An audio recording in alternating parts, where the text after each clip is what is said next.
I'd like to talk about this disc. It has a very interesting, even as far as known history is concerned. And what happens is this disc was found in the spring of 1921, and it was on the west bank of the east bank, I'm sorry, of the Illinois River at Havana, Illinois. They were just clearing trees. They didn't even know an Indian mound was there. They do now. It's called the Rockwell Mound, but and they carbon dated it.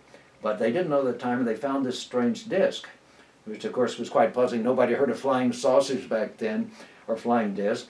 But this certainly matches the modern descriptions right down to the level of emitters, even the correct number of emitters from one genuine picture I know that was taken by a British airman, and even to the fact that on the bottom we see a single orifice, like at Socorro and other places. They seem to use a different landing system to land than this primary system that seems to have a magnetic field with electrification of the air and magnetodynamic propulsion.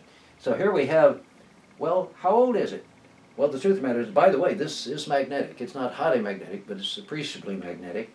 So it means that this hematite, which is iron oxide, has some magnetic material in it, probably magnetite, and or magnetic ilmenite, the magnetic form of ilmenite.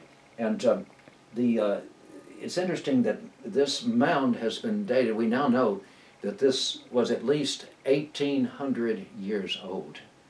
And here we have other examples of basically the same thing. Now this particular piece here, it also has the seeming landing devices at the bottom.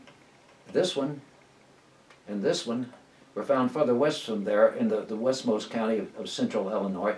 Here's the sticker from the old Piedrick collection, and Mr. Piedrick died in the early 20th century, well before the age of so-called flying saucer news. And yet he had found these in mounds in, well, let's see, whatever county, I can't read that, but I do have a record of it in my files. And of course these mounds are very much the same. These are Hopewellian. They are even pre-Mississippian. We now know, because of the dating of the Hopewell Mound where this was found, that they are they're called Havana Hopewellian phase of the Hopewell culture.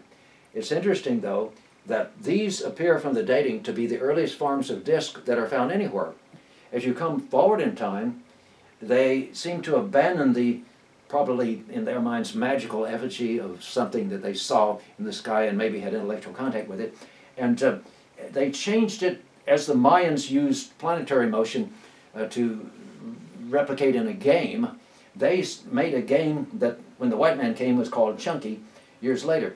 But they first abandoned the dome and put a dipple in where you could roll it. And the game, there was a thing that shaped for all the world like the modern description of a mothership, a cigar-shaped object with pointed ends, and it was thrown and this was rolled. And whoever got their disc both laterally and distally closest to where the mothership stopped, in other words, stopped docking with the mothership, got that point in the game. The white man didn't find this interesting, but the Indian did, and they got so excited about it that apparently it made a lot of skill in chunking that might be used in hunting, in chunking the disc or the spear. But they actually, if you think about it, well, they got serious about it, whether it was teaching them anything valuable or not, and they then bet on this. And they say that they sometimes not only bet right down to their loincloth, they actually bet their wives in some cases. This was a very serious game.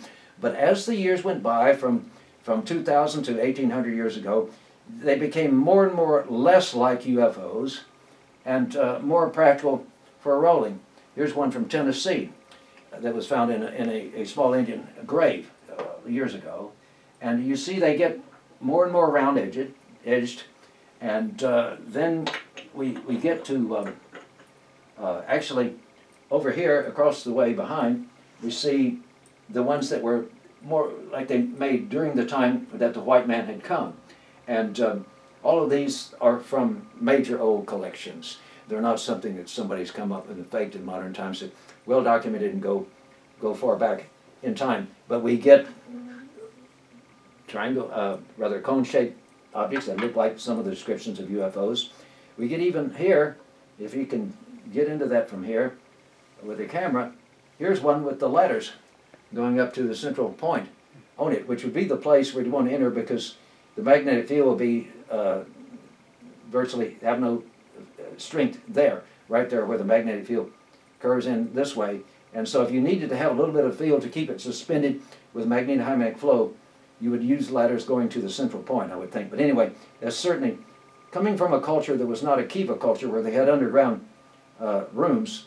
It certainly makes you wonder if they saw UFOs with ladders going in and out. And even then, when you have eliminated the UFO shape, you still have the central device and the emitters around them to a certain point in time, where finally they all became just the practical game piece, which we saw over there. So I think, well, it is like a scientist from the Goddard Space Flight Center, NASA Goddard Space Flight Center, told me. He said, you know, Ray, he said, this is probably the most convincing evidence I've ever heard of UFOs in ancient times, because he said, I realize how much work, by the way, hematite is more brittle then, but it is harder than iron, than natural iron. And the work, the dedication that went into this, obviously they were making an object intended to create magical properties, just like the Kachina doll takes on the properties of the Kachina. This was a very serious matter to the Indians, and it's quite interesting that every single one of these that look most like the UFOs are somewhat magnetic. I don't know if the Indians knew that, but it's interesting that they chose, as you got later into the disc that were less like the UFOs, they went into these other kinds of materials just looking for beauty. But when they were back where I think we're creating images of the real things that they saw and perhaps had both visual and maybe even intellectual contact with, I think that this is what we see. And it's interesting that the Indian cultures in the Americas, at least in North America, I'm told that all but one of them claimed that their ancestors were in contact with sky people. They used the word sky people. So maybe this is the evidence that that was happening 1,800, 2,000 years ago.